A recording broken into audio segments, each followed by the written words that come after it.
সমাগত পঞ্চায়ত নিৰ্বাচন ধেমাজিৰ মাছখোৱা বৰাক জিয়ামৰীয়া গাঁৱত তীব্ৰ প্ৰতিক্ৰিয়া পঞ্চায়তৰ ৯ নং ৱাৰ্ডত লাগিল পয়মাল চুটিয়া কোচ কলিতা ব্ৰাহ্মণসকল বসবাস কৰা গাঁওখনত হ'ল SC মহিলাৰ বাবে সংৰক্ষিত ৱাৰ্ড কালি সন্ধিয়াৰ পৰত গাঁওখনত নিৰ্বাচনী আয়োগৰ সিদ্ধান্ত ৰাইজৰ চকুত পৰাৰ লগে লগে ৰাইজ জাঙুৰ খাই উঠিছে ধেমাজিৰ শিশিবৰ গাঁও সমষ্টিৰ অন্তৰ্গত মাছখোৱা পঞ্চায়তৰ ৯ নং ৱাৰ্ডৰ অধিক সংখ্যক ভোটাৰ OBC ভোটাৰ কিন্তু প্ৰশাসনে ৱাৰ্ডটো SC ৰিজাৰ্ভেশ্যন কৰি দিয়াত এক তীব্ৰ প্ৰতিক্ৰিয়া সৃষ্টি হৈছে ইয়াকে লৈ স্থানীয় ৰাইজে তীব্ৰ প্ৰতিবাদ সাব্যস্ত কৰিছে আমাৰ এতিয়া যিটো পঞ্চায়ত ইলেকশ্যন আগলৈ আহি আছে আমাৰ বৰপাক জিয়ামৰীয়া ৯ নম্বৰ ৱাৰ্ড এইবাৰ আগৰ আছিলে আমাৰ এইটো ৩ নম্বৰ ৱাৰ্ড এতিয়া আমাৰ ৯ নম্বৰ ৱাৰ্ড দিছে কিন্তু আমাৰ বৰপাক জিয়ামৰীয়া গাঁওখন বহুত পুৰণি গাঁও কিন্তু ইয়াত আমাৰ কোচ কলিতা চুতীয়া বামুণ এইখিনি মানুহে আমি ইয়াত সোমাই আছোঁ আমাৰ 150 ঘৰতকৈ অধিক মানুহ আমি আছোঁ ইয়াত আমাৰ কেইঘৰমান এতিয়া চিডুল কাষ্টৰ মানুহ আহি ৰাস্তাৰ কাষত বহি আছেহি সেইটো কাৰণে যদি কৰিছে যদিও আমি নাজানো ইলেকশ্যন কমিশ্যনে আমাক এইটো কি কৰিছে আমাক ইমান ঘোৰ অন্যায় কৰিছে আমি কোনো পধ্যে মানিব নোৱাৰোঁ আমি SC কেতিয়াও হ'ব নোৱাৰোঁ দৰকাৰ হ'লে আমি ভোট দিয়াৰ পৰা বঞ্চিত থাকিম আমি সকলো একেমুখে কৈছোঁ আমি কোনো পধ্যে এই কথা মানি চিডুল কাষ্ট আমি মানি ল'ব নোৱাৰোঁ আগতে আপোনালোকৰ কি আছিলে আগতে ৱাৰ্ডটো কি আছিলে আমাৰ ৩ নম্বৰ ৱাৰ্ড আছিলে 10 নম্বৰ ৱাৰ্ড আছিলে দুটা ৱাৰ্ড আছিলে দুটা ৱাৰ্ডত আমি আমাৰখিনি মানুহে আমি ভোট দিছোঁ বৰপাক জিয়ামৰীয়া গাঁৱৰ মানুহে আমি ইয়াত এঘৰো অন্য মানুহ আমাৰ নাই এতিয়া আপোনালোকে কি কৰিব আমি প্ৰয়োজন হ'লে ভোট বৰ্জন কৰিম আমি কেতিয়াও ভোট কেন্দ্ৰত ভোট দিবলৈ আমি কাকো দিব নাযাওঁ আমাৰ 400 অধিক ভোটাৰ আছে আমাৰ আমি কেতিয়াও আমাক ভোট দিব 50 জন ভোটাৰ কাৰণে আমি 400 অধিক ভোটাৰখিনি আমি তাত ভোট দি পেলাই আমি চিডুল কাষ্ট হ'বলৈ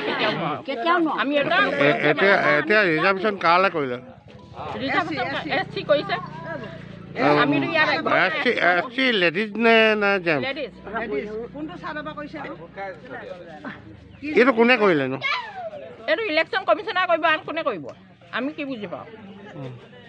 কোনে কৰিছে এইটো তেখেতলোকৰ ওচৰত আপোনালোকৰ ভোট কেন্দ্ৰ ক'ত বৰপাক ME স্কুলত আৰু সিহঁতৰ ভোট কেন্দ্ৰ ক'ত সিহঁতি তাতে দিবহি চাগে নাজানো নহয় সেইটো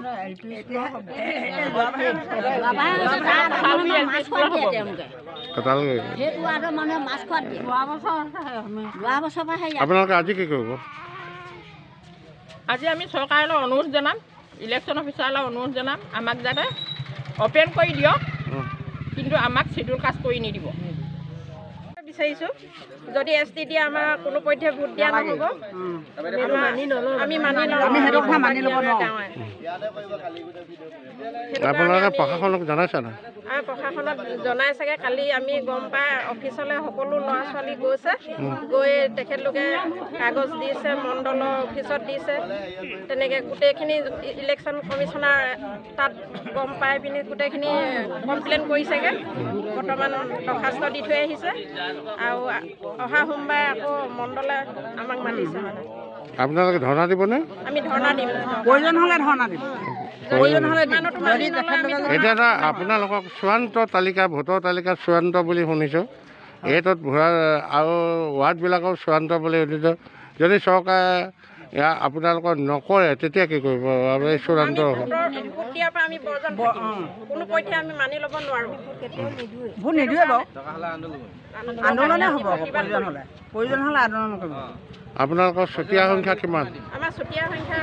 চুতীয়া কোচ কলিতা আমাৰ 200 কিমান ঘৰ আছে 260 আৰু মান আছে হেৰি বামুণ 4 ঘৰ আছে বামুণ 4 ঘৰ আৰু কোচ ST মানুহ বেছি নাই 100 ঘৰ মানুহে আছে সিহঁতক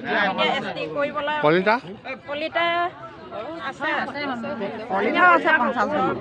কলিতা কিমান আছে 50 ঘৰমান আছে চিডুল কাষ্টৰ কেইঘৰ আছে 4 ঘৰ আছে 4 ঘৰ 1% নহয় তেনেহ'লে কেনেকৈ পাইছে এইটো অৰ্ডাৰ দিব নহয় জানো কেইজনমান ব্যক্তিয়ে কিবা স্বাৰ্থ সিদ্ধি কৰিবৰ কাৰণে সেইটো কাম কৰিছেগৈ কালি কি কাৰণে কৰিছে আমি অনুমান কৰিছোঁ পলিটিকেল এইটো এই ছাইডটো গৈছে লাগিছে অনুমান কৰিছোঁ নহ'লে কেলৈ হ'ব বৰপাকতো অভিজ্ঞ মানুহ বহুত আছে পলিটিক্সক কোনে কৰিব পাৰে গোটেই কৰিব পাৰে নাজানো মুঠতে অনুমান আছে আমি ডাইৰেক্ট এতিয়া আঙুলিয়াই দিলে মাৰি পেলোৱা নিয়ম আছে আজিকালি সেইকাৰণে ক'ব নোৱাৰোঁ এইখিনি বিচাৰি গ'লে পাবও পাৰে যদি ওলাবই যিহেতু আমাৰ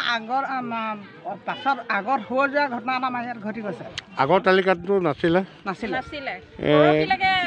নাই পৰহিলৈকে নাই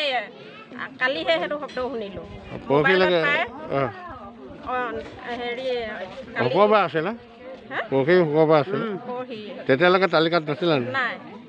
কালি ৰাতিপুৱা আমি মোবাইলত পাই পিনিহে আমাৰ ল'ৰাবিলাকে গৈ পিনি ধেমাজি অফিচত আজি এতিয়া আপোনালোকে কি কাৰ্যসূচী ল'বলৈ বিচাৰিছে এতিয়া আমি কাৰ্যসূচী হ'ল যদি আমি এতিয়াও আমাৰ মণ্ডল কমিটিয়ে একোখিনি কৰি নিদিয়ে তেতিয়াহ'লে হেৰি কৰি অপেন কৰি নিদিলে মানে আমি প্ৰতিবাদ কৰিম বুলি আমি ঘোষণা কৰিছোঁ ঠিক আছে কাৰণে ঘটি আছে সেইকাৰণে হৈছে আমি ভাবিছোঁ পঞ্চায়ত ইলেকশ্যন পঞ্চায়ত ইলেকশ্যনৰ কাৰণে এই তলে তলে শীতল যুদ্ধ চলাই আছে আৰু গাঁওখনক বিভাজন ঘটাইছে সেইটো বুলিয়ে ভাবিছোঁ আমি প্ৰশাসনেতো কৰিব পাৰে প্ৰশাসনে কৰিবলগীয়া কৰে কিন্তু তলৰ পৰাহে যাব ক খ নিশিকাকৈ একেবাৰে গোটেইখিনি শিকিব নোৱাৰে নহয় ক খটো শিকি যাব লাগিব হয় নহয় বাৰু প্ৰশাসনে কেনেকৈ জানিব আমাৰ ইয়াৰ পৰা যদি নিদিয়ে আমুকখিনি চিডিউল কাষ্টৰ আছে আমুকখিনি জেনেৰেলৰ আছে সেইখিনি আমাৰ ইয়াৰ মানুহে গৈ তাত দিবগৈ লাগিব তেতিয়াহে প্ৰশাসনে জানিব প্ৰশাসনেতো এইটো আমাৰ ইয়াত কেমেৰা লগাই ইয়াত ইয়াৰ মানুহে আপোনালোকক কিবা কৰিছে নেকি ইয়াৰ মানুহে মানে তেওঁলোকৰ হেৰিয়ৰ যোনখিনি চিডিউল কাষ্টৰ মানুহ তেওঁলোকে সেইটো আগৰ যোনটো তেওঁলোকৰ ৱাৰ্ড আছিলে সেইটো ৱাৰ্ডৰ কিবা এটা কণ্ডিশ্যন তেওঁলোকে ফালিয়ে তেওঁলোকৰ দুঘৰমান আমাৰ ইয়ালৈ পঠিয়াই এইখিনি তেওঁলোকে এক্সট্ৰাকৈ ফালি লৈ গৈছে এতিয়া তেওঁলোকৰ যদি নিৰ্দিষ্ট তেনেকুৱা আমাৰ ইয়াৰ সাধাৰণ মানুহ কেইজনমানে যদি খবৰ নিদিয়ে তেতিয়াতো তেওঁলোকৰ প্ৰশাসনেই হওক বা ইলেকশ্যন অফিচ কমিশ্যনাৰে হওক তেওঁলোকেতো সেইবিলাক কথা আপোনালোকে ষড়যন্ত্ৰ বুলি ভাবে নেকি কৰিবলৈ ভাবিছোঁ যদি আমাক এছ ৰাখে ভোট কেন্দ্ৰ নে ভোট কেন্দ্ৰও আমি ভোট বৰ্জনো কৰিম দুইটা কৰিম ভোট কেন্দ্ৰ আমি ইয়াত পাতিবলৈ দিয়া নহ'ব তেতিয়া কি কৰিব ভোট বৰ্জন কৰিব আপোনালোকে কেতিয়া গম পালে আমি যোৱাকালি গম পাইছোঁ আগতে কি কৈছিলে আগতে গমেই নাপাওঁ আজি কেনেকৈ গম পালে